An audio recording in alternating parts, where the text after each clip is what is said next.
Returning to one of our top stories, the Prime Minister is refusing to bow to this growing pressure to call a royal commission into the Bondi massacre. For more, I'm joined now by Nationals leader David Littleproud. David, nice to see you in 2026.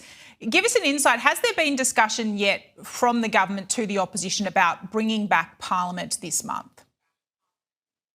No, none, and they have no intention to. Anthony Albanese intends to bunker down in the lodge and to see Australians out, to ignore the views of every Australian apart from his government and the Greens, who don't support a Royal Commission into the tragic events of the 14th of December on Bondi Beach.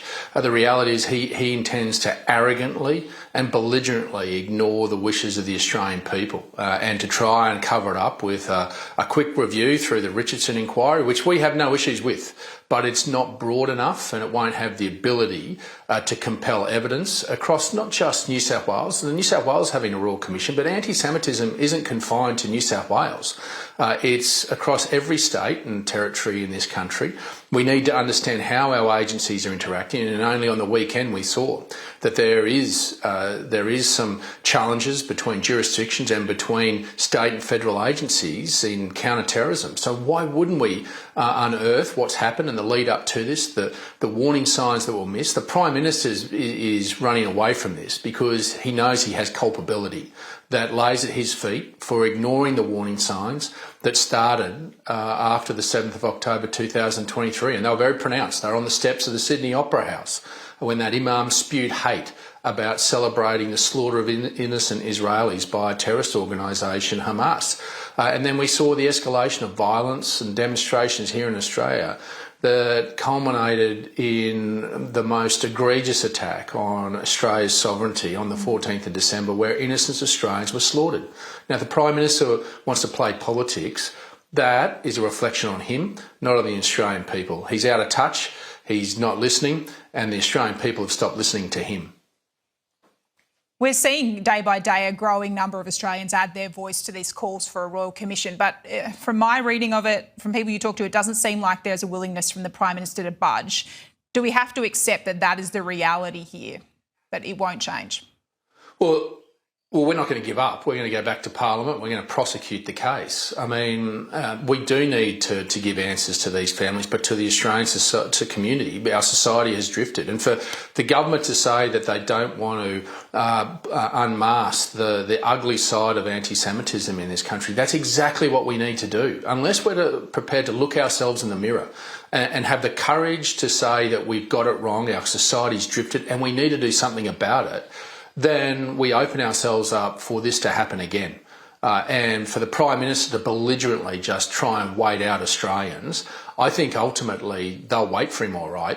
They'll wait for him, and they'll wait for him at the ballot boxes, because he was very quick to call the Royal Commission into robo-debt, and the government I was part of made egregious mistakes that we should be accountable for, and people tragically took their lives. But 15 Australians were slaughtered on the 14th of December. If that's not another reason to have a Royal Commission, then to make sure our agencies and that this work together and this never happens again, I don't know what this Prime Minister needs.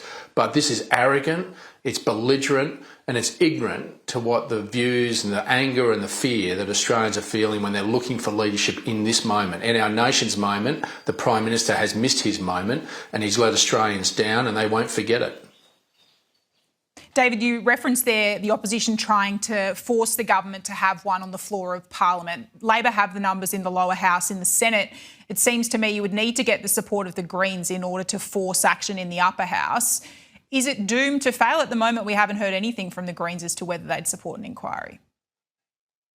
Well, let's see the colour of their eyes. I mean, this is a moment for the Greens to actually show their true colours about what they actually are. And I fear they will go missing with Anthony Albanese. The Greens aren't this cute, cuddly, tree-hugging organisation they used to be. They have a sinister side. You've seen that, where they have perpetrated much of the hate on the streets and accelerated it with much of the mantras that they brought themselves, and even refused to stand in front of the Australian flag. These are Australians that we should now see the real colour of, and I don't think it's that cute, cuddly, tree-hugging variety of Greens that everyone thinks they are.